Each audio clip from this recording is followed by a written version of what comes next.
individuals, particularly, let's say Americans living overseas. They've been out of the United States for many years. Sometimes they're an American by accident. They were born here and never lived in this country.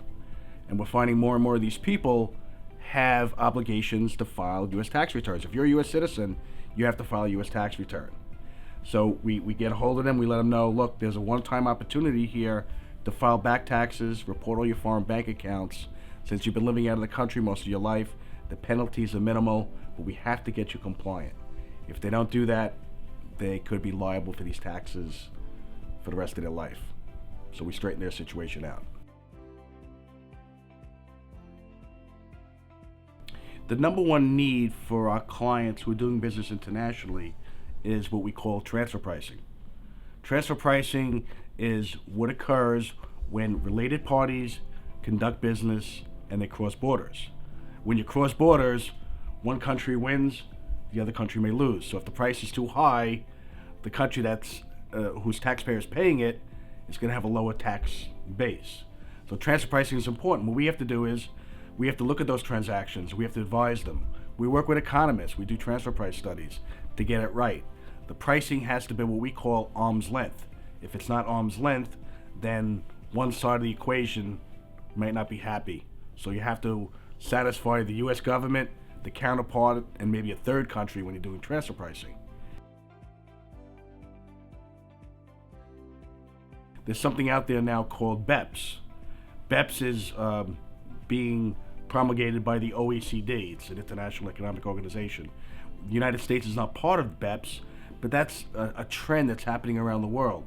In fact, what they're now going to be opposing is what's called country-by-country reporting, which means that if you conduct business in a country, you have to provide statistical information about your sales, your people, in every country. So internationally, it's not just paying a tax bill, it's complying, it's disclosing, it's the making the world smaller, and the fisc is closing in on people because there's a lot of coordination internationally. Corporations, in a lot of cases, are pretty bureaucratic. Everybody wants to protect their turf, and that is not always necessarily the best answer from a business point of view and a tax point of view.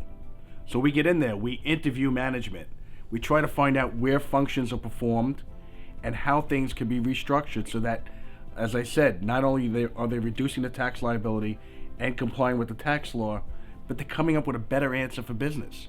Should I be manufacturing in China? I'm not sure. Let's look at the tax side. Let's look at the transfer pricing side.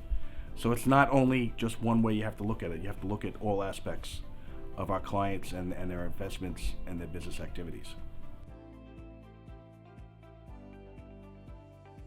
We're setting up in the U.S.